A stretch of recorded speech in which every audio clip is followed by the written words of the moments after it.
Hello guys, welcome to my channel. So thumbnail చూసైతే మీకు అర్థమైపోయే ఉంటుంది కదా.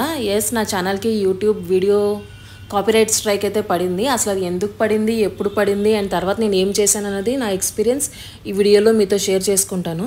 సో ఇక్కడ మీరు డాష్బోర్డ్లో చూసినట్టయితే ఒక కాపీ స్ట్రైక్ అయితే నా ఛానల్లో ఉంది. ఇది ఎందుకు వచ్చిందంటే నేను కాంతారా మూవీది ఒక చిన్న షార్ట్ క్లిప్ అయితే నేను అప్లోడ్ చేశాను.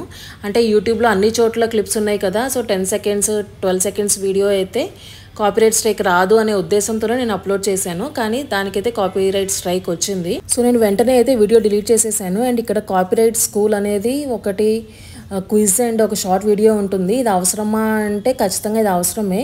మీరు కాపీరైట్ స్ట్రైక్ పొందిన తర్వాత మీరు ఈ చిన్న కోర్స్ అనేది కంప్లీట్ చేయాలి. ఇది జస్ట్ 5 మినిట్స్ చిన్న వీడియో ప్లస్ చిన్న క్విజ్ ఉంటుంది. ఇది పూర్తి చేసిన తర్వాతనే మీ ఛానల్ ఫంక్షన్ మళ్ళీ సాధారణంగా అంటే నార్మల్గా జరిగిపోతూ ఉంటుంది.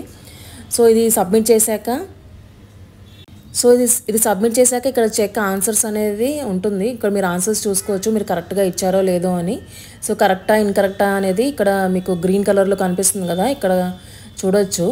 సో ఇది జస్ట్ సబ్మిట్ చేసి వదిలేయచ్చు.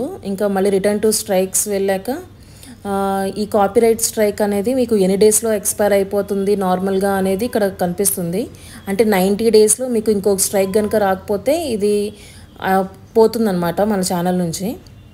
సో మనకి స్ట్రైక్ పడిన వెంటనే అయితే యూట్యూబ్ మనకి ఈ వీడియో రిమూవ్ చేసేయాలి అని స్ట్రైక్ ఈమెయిల్ అయితే పంపిస్తుంది. సో ఇక్కడ మీరు చూడొచ్చు కదా, బ్లాక్ ఎక్స్ నుంచి నాకు కాపీరైట్ స్ట్రైక్ అనేది వచ్చింది, యూట్యూబ్ పంపించింది.